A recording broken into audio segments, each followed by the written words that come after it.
Les premières dépenses vont être orientées autour de l'investissement à l'international. Un de nos premiers sujets, c'est de sortir de notre environnement France-Suisse pour aller s'attaquer à de nouveaux pays.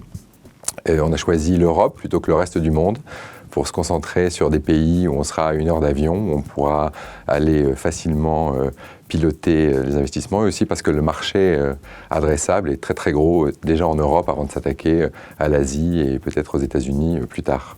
Et je crois que ce qui est important pour séduire les investisseurs, c'est de se plaire finalement réciproquement, de ne pas choisir uniquement des conditions financières ou de l'argent, mais de choisir avant tout des hommes, se projeter dans ce qui se passera un peu plus tard, quand on aura eu l'argent, qu'on va travailler ensemble, qu'on fera des boards ensemble, et est-ce qu'on a envie finalement de travailler ensemble. Et donc c'est un choix qui doit être réciproque, qu'on sait finalement assez vite, dès le premier tour, dès les premières réunions, on se rend compte si oui ou non on a envie de partager quand même un petit bout de chemin ensemble. Là, en l'occurrence, presque 5 ans à travailler côte à côte. Et dans 5 à 10 ans, on voudrait être leader européen sur le marché du corporate learning, du learning adapté aux entreprises, et puis peut-être avoir déjà une empreinte au-delà de l'Europe au niveau mondial.